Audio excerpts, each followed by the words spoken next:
नमस्कार श्रोते हो. दीपक रेगे कथाकथन चॅनलवर तुम्हा सगळ्यांचं मनापासून स्वागत. श्रोते हो, आज तुम्ही ऐकणार आहात डॉक्टर अनघा केसकर यांच्या सुटका या कथासंग्रहातली कथा. पण तत्पूर्वी श्रोते हो, तुम्ही जर आत्ता चॅनलवर पहिल्यांदा आला असाल किंवा अजूनपर्यंत तुमच्याकडून चॅनल सबस्क्राईब झालेलं नसेल तर एकच विनंती करतो, कृपया चॅनल सबस्क्राईब करा. ऐकूयात डॉक्टर अनघा केसकर लिखित खातरजमा. 15 जून 2035. दिल्लीचा रणरणता उन्हाळा. तळपत्या उन्हाकडे काळ्या चष्म्या वाचून पाहणंही मुश्किल.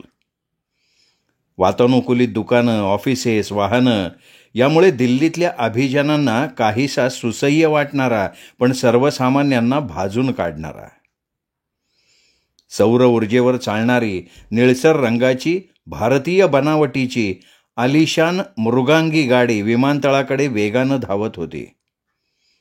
गाडीत श्री धुरंधर नाईक एकटेच, स्वतः गाडी चालवत निघालेले.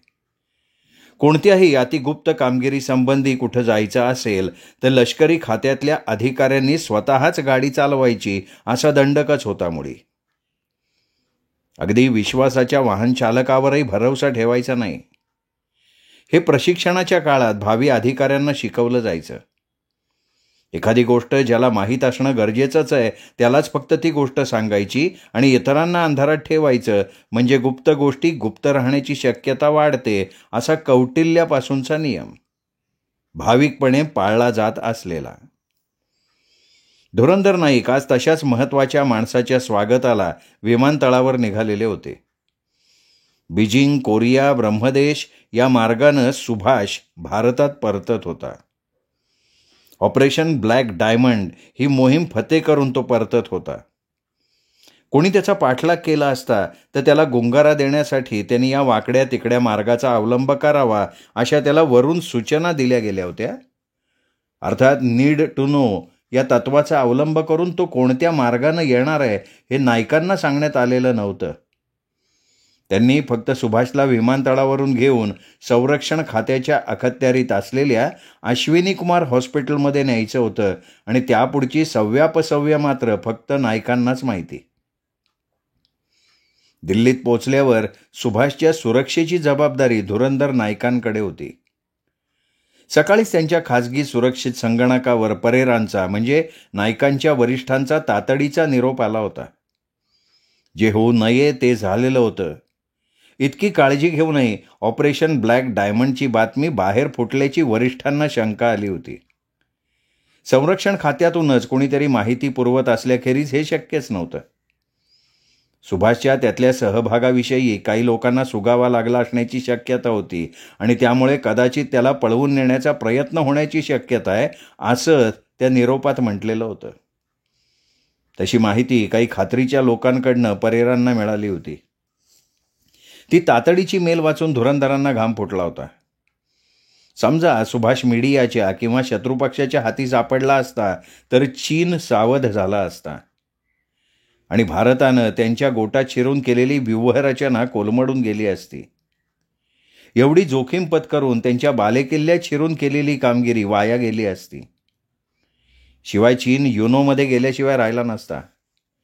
भारतानं आपल्या सार्वभौमत्वावर घाला घातला असं चीननं आकांडतांडव केलं असतं. बघता बघता स्वयंपूर्ण झालेल्या भारतीय लष्करानं सीमेवरच्या शेजाऱ्यांच्या कारवायांना पायबंद घातल्यापासून ते भारतावर खार खाऊन होते. युनोमध्ये भारताच्या विरोधकांनी आणि स्पर्धकांनी भारतावर शरसंधान केलं असतं. नामुष्कीची वेळ आली असती, मोठा राजनैतिक प्रश्न उभा राहिला असता. म्हणूनच आज नाईक नेहमीपेक्षा जास्त जागरूक होते. गाडीत चढण्यापूर्वी त्यांनी जातीने गाडीचा कोपरानकोपरा तपासला होता.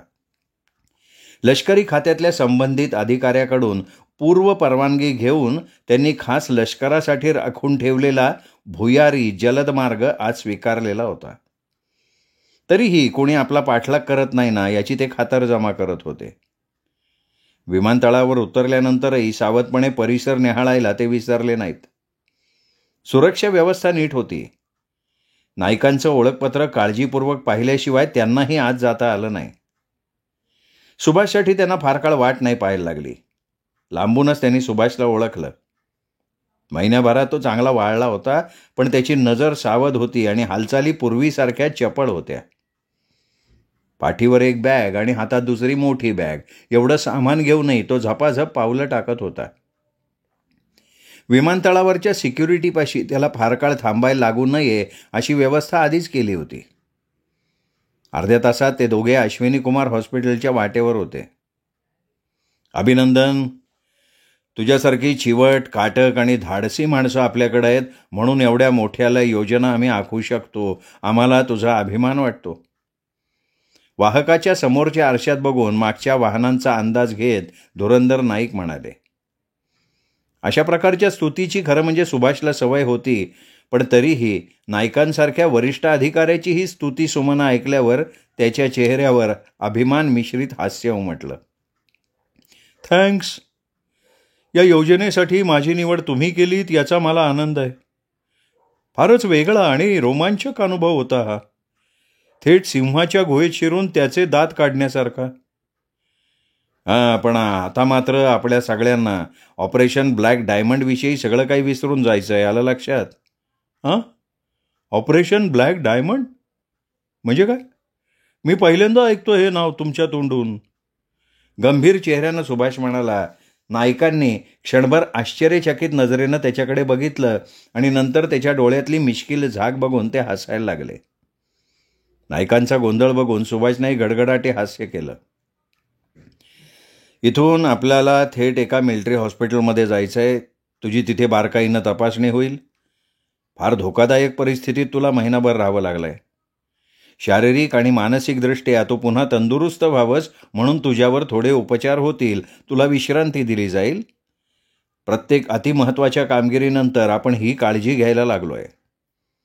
हॉस्पिटलच्या आवारापाशी गाडीचा वेग कमी करताना नायकांनी सुभाषला सांगितलं. नायकांच्या या विधानामुळे सुभाषला आश्चर्य वाटलं असलं तरी ते त्याच्या तोंडावर उमटलं नाही. हॉस्पिटलच्या फाटकापाशी सिक्युरिटीची चौकी होती. तिथल्या सशस्त्र पहारेकऱ्यानं नायकांची गाडी थांबवली. नायकांची आणि सुभाषची ओळखपत्र तपासली. आज डॉक्टर सहगलना फोन केला आणि त्यांनी संमती दिल्यावरच गाडी आत सोडली. वास्तविक नाईक एका रुग्णाला आपल्याबरोबर घेऊन येणार आहेत हे हॉस्पिटलला तिथल्या मुख्य डॉक्टरांना आधीच नायकांनी कळवलेलं होतं. पण तरीही एवढी दक्षता घेतल्याचं बघून नायकांना बरं वाटलं. डॉक्टर सहगल त्यांच्या ध्वनी निरोधक केबिनमध्ये होते. सुभाषला डॉक्टर सहगलांच्या ताब्यात दिलं की नायकांची निम्मी जबाबदारी संपणार होती. त्याच्यावरचे उपचार झाले की नाईक सुटकेचा निश्वास टाकायला मोकळे झाले असते. डॉक्टर सहगलांनी सुभाषच्या आणि नायकांचं स्वागत केलं. त्यांच्या उंच्यापुऱ्या व्यक्तिमत्वाकडे आणि गोऱ्या हसऱ्या चेहऱ्याकडे बघून रुग्णांच्या व्याधी आधी पळून जातात असं मागे मेजर खत्रींनी म्हटलं होतं ते प्रत्येक भेटीच्या वेळी नायकांना आठवायचं. डॉक्टर, माझा पेशंट तुमच्या ताब्यात देतोय. त्याला एकदम तंदुरुस्त करून टाकायचं आहे. तेव्हा मला माहिती आहे. तुम्ही बेफिक्र असायला हरकत नाही. इथल्या विश्रांतीनंतर आणि उपचारानंतर पेशंट एकदम ताजा तवाना होणार आहे. डॉक्टरांचं हे वाक्य संपण्याआधी हॉस्पिटलमधले एक मामा सुभाषला घेऊन जायला आले. त्यांच्याबरोबर जाणाऱ्या सुभाषचा निरोप घेऊन नाईक गंभीर चेहऱ्यानं डॉक्टर सहगलांसमोर बसले. आपलं बोलणं आपल्या दोघांखेरीज कोणालाही कळता कामा नये. आत्ता सुभाष ऑपरेशन ब्लॅक डायमंड या मोठ्या कामगिरीवरनं परत आलाय. फक्त 2 लोकांना या कामगिरीविषयी माहिती आहे. या ऑपरेशनविषयी आणि त्यातल्या सुभाषच्या सहभागाविषयी. त्याला कणभरही स्मृती राहायला नकोय आणि हे खूप खूप महत्त्वाचं आहे. तुम्ही हे करू शकाल अशा सूचना मला वरून देण्यात आल्या आहेत. तुमचा फोन आला तेव्हा मला कामाची कल्पना दिली गेली होती. आमच्या संशोधन विभागात आम्ही गेली काही वर्ष मानवी मेंदूच्या हिप्पोकॅम्पस या अवयवाच्या कार्याविषयी संशोधन करतोय. तुम्हाला त्याची थोडी माहिती सांगतो म्हणजे मी काय करणार आहे हे तुम्हाला समजेल. संगणकावर मानवी मेंदूची आकृती आणून डॉक्टर सहगल म्हणाले. डॉक्टर, मला सांगितलं तर आवडेल, पण माझ्या बुद्धीला झेपेल आणि आवश्यक असेल तेवढंच सांगा. गेली अनेक वर्ष पाश्चात्य देशात मानवी मेंदूवर संशोधनाचं काम चालू आहे, याची तुम्हाला कल्पना असेलच. म्हणजे प्राचीन भारतातही मेंदूचा विचार झाला होता, पण बुद्धी आणि मन यांचे वेगवेगळे स्तर या अनुषंगानं तो झालेला होता. मी तेच विचारणार होतो तुम्हाला. मी असं वाचलंय की मानसशास्त्राचा अभ्यास पाश्चात्यांच्या अगोदर आपण भारतीयांनी केलाय. मानवी मनोव्यापारांची जितक्या तपशिलानं आपल्याकडे चिकित्सा झाली आहे, तेवढी इतर कुठल्याही देशात झालेली नसावी. बरोबर आहे. पण मेंदूची संरचना, त्यातल्या अवयवांची कामं याविषयी आपल्याकडे फारसं साहित्य उपलब्ध नाही आहे. ते असो. मेंदूमध्ये डाव्या उजव्या बाजूला सेरेब्रल कॉर्टेक्सच्या खाली हिप्पोकॅम्पस नावाचे अवयव असतात. या भागातल्या एकेका सेलमध्ये एक एक आठवण साठवून ठेवायची प्रक्रिया होत असावी, असा बरीच वर्ष संशोधकांचा कयास होता. पण त्याला पुष्टी देणारा पुरावा 2014 साली अनेक प्रयोगांनंतर संशोधकांना मिळाला. संगणकात एका फाईलमध्ये जसा एक विषय आपण आपल्या सोयीसाठी साठवतो, तशीच विशिष्ट सेलमध्ये विविक्षित आठवण साठवलेली असते. हे लक्षात आल्यावर माणसाचं डोकं वेगळ्या दिशेनं चालायला लागलं. म्हणजे कसं डॉक्टर? तोवर इतर शास्त्र विकसित झालेली होती. इलेक्ट्रॉनिक्स साधनांचा वापर करून मेंदूच्या कोणत्या सेलमध्ये कोणती आठवण ठेवली आहे ते शोधावं असं माणसाला वाटायला लागलं. 2030च्या दशकात अनेक विषयात आपल्या देशाची प्रगती झपाट्यानं झाली. अनेक संशोधन संस्था उदयाला आल्या. त्या चुपचाप आपली कामं करत राहिल्या. एकमेकींशी माहितीनं संलग्न असल्यानं त्यांचं इंटरडिसिप्लिनरी प्रकल्प जे होते ते यशस्वी झाले. अशाच आमच्या एका टीमनं 2 वर्षापूर्वी असं एक यंत्र तयार केलं आहे की ज्यानं मेंदूच्या एकेका सेलमधली अगदी सूक्ष्म कंपनं मोजता येतील. त्यामुळे कोणती आठवण कुठल्या सेलमध्ये याचं निदान करता येणं दृष्टीपथ्यात आलं आहे. अच्छा, आलं लक्षात. म्हणजे कोणत्या सेलमध्ये कुठली आठवण ठेवली आहे हे लक्षात आल्यावर एक्झॅक्टली त्यासाठी त्या सेलला उद्दीपित करावं लागतं. त्या व्यक्तीशी त्या प्रसंगाविषयी बोलल्यावर कोणती सेल कंपन पावते हे कळलं की निम्मं काम झालं. आता उद्दीपित झालेली ती विविक्षित सेल त्या माणसाच्या मेंदूतून काढूनच टाकली तर ती आठवण नाहीशी होईल. फॅन्टॅस्टिक. विश्वास बसत नाही माझा याच्यावर. आपण त्यात एक अडचण आहे. त्यासाठी जी आठवण पुसायची आहे तिच्याखेरीज बाकीची आठवणी तात्पुरत्या वेगळ्या काढून संबंधित आठवणीला प्रबळ करण्यासाठी प्रेरक द्यायला हवीत. या कामात आम्हाला यश येत नव्हतं. आपल्याला पाहिजे असलेली आठवणच माणसाच्या मनात कशी जागती करायची हा प्रश्न होता. गेल्या वर्षी त्यात आम्हाला यश आलंय. मोठ्या सॅम्पलवर आम्ही त्याचे प्रयोग केलेत आणि आमचे प्रयोग यशस्वी झालेले आहेत. आता आलं लक्षात. पण या प्रक्रियेला वेळ किती लागेल? प्रश्न वेळाचा नाही आहे. प्रेरक 2 स्वरूपाची असतात. एक आम्ही त्याच्या शरीरात इंजेक्ट करू शकतो, त्यामुळे विचारांची प्रक्रिया बिनचूक आणि जलद होईल. पण त्या आठवणीपर्यंत माणसाला न्यायचं म्हणजे त्या प्रसंगाविषयी बोलायला हवं. हे जे काही ऑपरेशन होतं त्याबद्दल त्याला मी किंवा माझ्या सहाय्यकानं विचारलं तर तो आमच्यापाशी त्याविषयी का बोलेल? तो गप्प राहील किंवा आम्हाला मिसलीड करेल. तो आपलं मन दुसऱ्या गोष्टींकडे मुद्दाम वळवेल आणि इथे तुमची मदत मला लागेल. मी तयार आहे त्याला. मी काय करायला हवंय? एकतर मला या ऑपरेशनची जुजबी माहिती सांगा. डॉक्टर सेहगलांचं वाक्य पूर्ण व्हायच्या आधी नाईक म्हणाले, नाही ते शक्य नाही आहे. मग हे काम होईल. तुम्ही त्याला प्रश्न विचारू शकता, पण किमान मी तिथे असणार ना. काही काळ नाईक विचारमग्न अवस्थेत बसून राहिले आणि काहीतरी सुचल्याप्रमाणे ते म्हणाले, ओके मी त्याला असे काही सूचक प्रश्न विचारीन की ठीक आहे लेट इस गो अहेड. केव्हा ते फक्त सांगा. त्यावेळी आम्हाला त्याला हिप्नोटाईज करावं लागेल. याबाबत नायकांचा आक्षेप असायचं काही कारण नव्हतं. शुभस्य शीघ्रम या विचारानं उपचारांसाठी दुसऱ्या दिवशीची सकाळ ठरली. हा प्रयोग यशस्वी झाला की आपण सुटलो या विचारानं घरी जाताना नाईक साईलावले होते. त्यांची बढती जवळ आली होती. जर या कामगिरीत यश मिळालं तर त्यांना निश्चितच पदोन्नती मिळणार होती. खुशी छीड वाजवत नाईक गाडी चालवत होते. या उपचारामुळे पेशंटवर दुसरे काही दुष्परिणाम तर होणार नाहीत ना, हा विचार त्यांच्या मनात तेव्हा आला नाही. सुभाषच्या स्मृतीतून ऑपरेशन ब्लॅक डायमंड गेलं याची खात्री डॉक्टरांना कशी तरी करून घेता येईल, पण मग तो इतके दिवस कुठे होता, काय करत होता, याविषयी त्याला काय आठवेल आणि तो इतरांना काय सांगेल, हे मात्र त्यांच्या मनात येऊन गेलं. रात्री त्या विचारानं त्यांना झोप लागेना. पुसून टाकलेल्या आठवणींच्या जागी दुसरी काही आठवण ठेवता येईल का, अशा कल्पनेत असताना त्यांना जी झोप लागली ती सकाळी 6 वाजताच जाग आली. हॉस्पिटलमध्ये गेल्यावर याविषयी डॉक्टर सहगलशी बोलायला हवं अशी खूणगाठ बांधत त्यांनी अनिका उरकली आणि त्या हॉस्पिटलमध्ये गेले. डॉक्टर तयारच होते, पण त्यांना थांबवून नाईकांना शंका निरसन करून घ्यायचं होतं. या उपचाराचे पेशंटवर कुठलेही गैरपरिणाम होणार नाहीत, त्याच्या आयुष्यातला तो काळच पुसला जाणार नाही, हेही डॉक्टरांनी खात्रीपूर्वक सांगितलं. त्या आठवणींच्या जागी दुसऱ्या आठवणी इम्प्लांट करता येणार नाहीत, हे सुद्धा स्पष्ट केलं. ऑपरेशन ब्लॅक डायमंड विषयीच्या सगळ्या आठवणी फक्त पुसल्या जातील, पण तो कुठे गेला होता, तिथे बाकी काय पाहिलं, असे तपशील त्याला आठवतील, असं डॉक्टरांनी नाईकांना सांगितलं. आता आली का पंचायत? डॉक्टर, आत्ता मी जे सांगणार आहे ते अतिशय महत्त्वाचं आहे. जर सुभाषच्या मनातल्या 1 महिन्यामधल्या बाकीच्या आठवणी पुसल्या जाणार नसतील तर या उपचारांमुळे आपल्याला हवाय तो परिणाम साधला जाणार नाही. समजा तो कुठे गेला होता हे त्याला आठवलं तरी तो कशासाठी गेला होता हे तो विसरेल, राईट? तो हिप्नोटाईज झालेला असताना तो व्हिजिटर म्हणून परदेशी हिंडायला गेला होता, असं नाही का आपण त्याच्या मनात भरवू शकणार? डॉक्टरांनी 2 क्षण विचार केला आणि लगेच होकार भरला. पण जे काही सांगायचं आहे ते तुम्ही नीट विचार करून सांगा.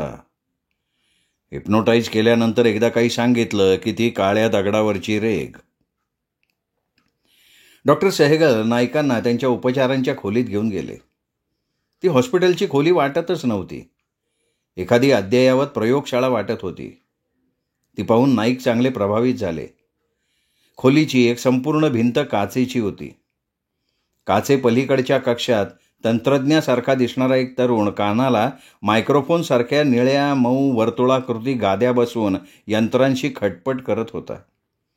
उपचार खोलीत काचेच्या कपाटात आणि टेबलावर छोटी छोटी इलेक्ट्रॉनिक यंत्र आणि प्लग्स वायरिंगची गुंतागुंत होती. उपचाराच्या वेळी नाईक आणि सहगल दोघंच तिथे हजर होते, पण शेजारच्या कक्षात असलेल्या तंत्रज्ञाला आपलं इथलं बोलणं ऐकू येणार असं वाटून नाईक अस्वस्थ झाले. आत्ताच्या या प्रक्रियेसाठी त्याची उपस्थिती आवश्यक आहे, पण त्याला खोलीतलं बोलणं ऐकायला येणार नाही अशी खात्री सहगलांनी दिली तेव्हा नाईक निर्धास्त झाले. आपापसात बोलणं चालू असताना डॉक्टर सहगल तिथल्या बारीक यंत्रांच्या वायरिंगशी काही उघडझाप करत होते. हॉस्पिटलच्या कपड्यातल्या सुभाषला चाकांच्या खुर्चीवरनं तिथं आणलं गेलं. त्याच्या डोक्यावर एक पातळसं टोपीवजा शिरस्त्राण घातलेलं होतं. प्रखर दिव्याखालच्या दिवाणावर त्याला निजवलं गेलं. डॉक्टरांनी सिरिंज काढून त्यातून कसलंसं औषध सुभाषच्या शिरेत दिलं. हे घेतल्यानं तुमच्या मनाला आणि शरीराच्या प्रत्येक सेलला नवी ऊर्जा मिळणार आहे, डॉक्टरांनी सुभाषला हळूवार आवाजात सांगितलं आणि हळूहळू ते सुभाषला काही सांगत राहिले. बोलता बोलता डॉक्टर सहगलनी सुभाषला हिप्नोटाईज केलं आणि नायकांकडे बघून खूण केली. सुभाष, मी काय बोलतोय तुला कळतंय? डॉक्टरांनी विचारलं. सुभाषनं मानेनं हो म्हटलं. आता धुरंधर नाईक तुला जे सांगतील ते तू करणार आहेस, कळलं? एवढं बोलून डॉक्टर सहगलांनी झटदेशी पुढे सरसावून शेजारी ठेवलेल्या यंत्राच्या असंख्य वायरी सुभाषच्या डोक्यावरच्या शिरस्त्राणाला पटापटा जोडल्या. सुभाषनं होकारार्थी मान हलवली. डॉक्टर सहगलांनी नायकांना प्रश्न विचारायची खूण केली. धुरंधरांनी घसा खाकरला आणि विचारलं, सुभाष, ऑपरेशन ब्लॅक डायमंडसाठी तुला पाठवायचा निर्णय माझा होता. माझी निवड तू सार्थ ठरवलीस म्हणून मला तुझा अभिमान वाटतो. आता डॉक्टर सहगल यंत्रावरच्या पडद्यावर बघत होते. उजव्या डाव्या हाताने यंत्राच्या कीबोर्डसारख्या भागावर माऊसनं क्लिक करावं तसं काहीसं करत होते. वर पाहून त्याने नायकांना प्रश्न चालूच ठेवायची खूण केली. सुभाष, मी तुला दिल्लीला बोलवलं आणि प्रथम जेव्हा या ऑपरेशनविषयी सांगितलं तेव्हा तुझी प्रतिक्रिया काय होती तुला आठवतंय का? हो, मला ही योजना असंभवनीय वाटली होती. त्यात मला खूप फटी दिसत होत्या. मग ही योजना सफल होईल अशी तुझी खात्री केव्हा पटली? खरं सांगू का, तशी खात्री मला कधीच वाटली नव्हती. काळजीपूर्वक योजना आखली तरी ऐनवेळी गोंधळ होऊ शकतो. तुम्ही सुद्धा हे कबूल केलं होतं की. 2 दिवस आपण त्या योजनेचे तपशील ठरवत होतो. ते तपशील फक्त तुला आणि मलाच माहिती आहेत. एकदा कामाला सुरुवात केल्यावर मी तुमच्याशी संपर्क ठेवायचा नाही असं त्याच वेळी आपण ठरवलं होतं ना. 2 दिवस आपण त्या योजनेचे तपशील ठरवत होतो. बराच काळ नायकांचं हे असं संदिग्ध प्रश्न विचारणं चालू होतं. डॉक्टर पेशी शोधायचं त्यांचं काम करत होते. बिप बिप असा आवाज आला. काचेच्या कक्षातल्या तंत्रज्ञानं हसून उजव्या हाताचा अंगठा वर करून यश मिळाल्याची खूण केली. डॉक्टर सहगलांनी त्यांचा उजवा हात वर करून ऑपरेशन ब्लॅक डायमंड विषयीची आठवण ज्या सेलमध्ये साठवली आहे ती सेल ओळखता आल्याची खूण केली. नायकांना हायसं वाटलं. संदिग्ध शब्दात आपण किती वेळ असे प्रश्न विचारत राहू शकू याची त्यांना काळजी वाटत होती, पण चालू संभाषण एकदम थांबवणं योग्य नव्हतं. हो ना, आपण संपर्कही ठेवला नाही. फक्त 2 दिवसात तू काम फत्ते केलंस. तुझ्या कामाचं कौतुक वाटलं म्हणून तुला पूर्वेकडच्या देशात पर्यटनासाठी पाठवलं गेलं. त्यासाठी राष्ट्रपतींच्या विशेष निधीतून पैसे मंजूर झाले होते म्हणून तुला तुझ्या बायकोला नेता नाही आलं. पण तिथे तू खूप फिरलास, आठवतंय का? थोडा वेळ सुभाषनं प्रतिक्रिया नोंदवली नाही. मग होकारार्थी मान हलवली. डॉक्टर सहगलांनी खुणेनं नायकांना गप्प राहायची खूण केली. कपाळावर जमलेला घाम पुसत नाईक खुर्चीवर टेकले. आता तुला गाढ झोप लागली आहे. काही वेळ आम्ही कुणीही तुझ्याशी बोलणार नाही. तुझं शरीर पिसासारखं हलकं झालंय. तुला पूर्ण विश्रांती हवी आहे. तुला गाढ झोप लागली आहे. सुभाषच्या डोक्यावरचं शिरस्त्राण काढून एका विशिष्ट भागावर गिरमिटासारखं अतिसूक्ष्म यंत्र डॉक्टरांनी टेकवलं. यंत्राच्या पडद्याकडे बघत त्यांनी लेसरनं संबंधित सेल अलगद काढून स्लाईडवर घेतली. जंतुविरहित अशा काचेच्या छोट्या परीक्षा नळीत ठेवली. अशा परीक्षा नळा ठेवण्यासाठी खास बनवलेल्या शीत कपाटात ती परीक्षा नळी ठेवून दिली. तुमच्या खात्याच्या संग्रहालयातल्या बँकेत ती ठेवता येईल. एका कागदाच्या चिटोऱ्यावर सहगलांनी नायकांसाठी निरोप खरडला. नायकांनी होकारार्थी मान हलवली. ही महत्त्वाची कामं झाल्यावर सुभाषला हिप्नॉटिझममधनं बाहेर काढणं, त्याच्या खोलीत पोचवणं या गोष्टी झटपट झाल्या. दुसऱ्या दिवशी ती सेल नायकांनी सुरक्षा संग्रहालयाच्या अतिगुप्त माहितीच्या बँकेत पूर्ण बंदोबस्तात नेऊन पोचवली आणि हुश्य केलं. 2 दिवसांनी नाईक सुभाषला भेटायला गेले. अवांतर विषयावर बोलले. तो कोणत्या कामगिरीवरून परत आला, त्याला या हॉस्पिटलमध्ये का आणलं याविषयी सुभाषला काहीही आठवत नाही याची स्वतः खात्री करून घेतली. बोलता बोलता ब्लॅक पर्ल, ब्लॅक डायमंड हे शब्द आपल्या संभाषणात मुद्दाम पेरले. ते शब्द ऐकूनही सुभाषच्या चेहऱ्यावरची छटासुद्धा बदलली नाही.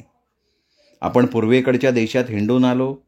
आपल्या आजवरच्या कामगिरीबद्दल संरक्षण खात्यानं दिलेलं बक्षीस होतं हे मात्र त्याने नायकांना मुद्दाम ऐकवलं. डॉक्टर सहगलांनी सुभाषला हिप्नॉटिझम करून शास्त्रोक्त पद्धतीनं स्वतःची खात्री करून घेतली. नायकांनी डॉक्टर सहगलांचे आभार मानले.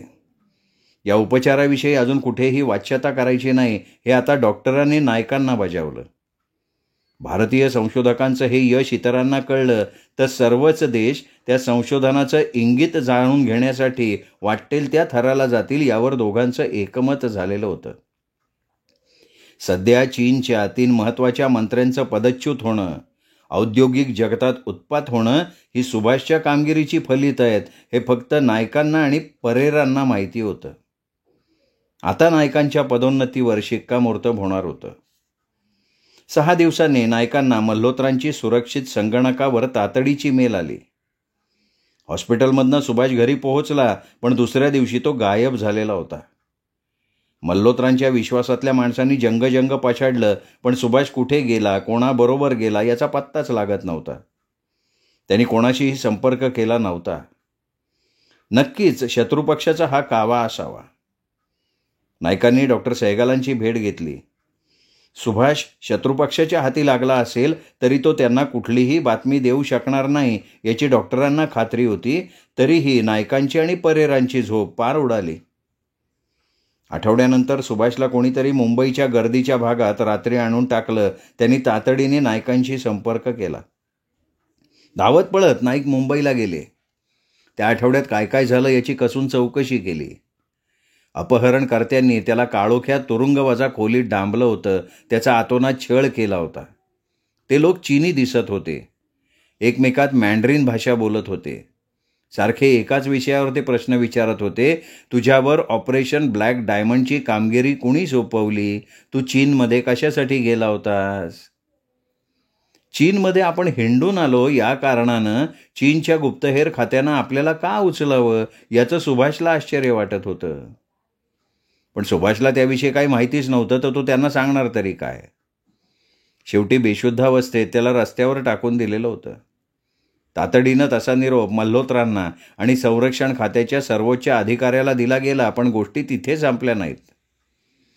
दुसऱ्या दिवशी डॉक्टर सहगल, नाईक आणि परेरा यांना राष्ट्रपतींच्या ऑफिसमधनं भेटायला बोलवलं गेलं. इतकी काळजी घेऊनही सुभाषचं अपहरण कसं झालं याबाबत आपली उलट तपासणी होणार याची दोघांनाही खात्री होती. अपयशाला कोणी वाली नसतो. सुभाषच्या मेंदूवरील प्रक्रियेमुळे अपहरणकर्त्यांच्या तोंडाला पानं पुसली गेली होती एवढंच समर्थन त्यांना देता आलं असतं. राष्ट्रपतींच्या भेटीच्या वेळी संरक्षण मंत्री हजर होते. आपल्याला वाटतो त्याहीपेक्षा मामला गंभीर आहे हे त्यांना बघताक्षणी तिघांना कळलं.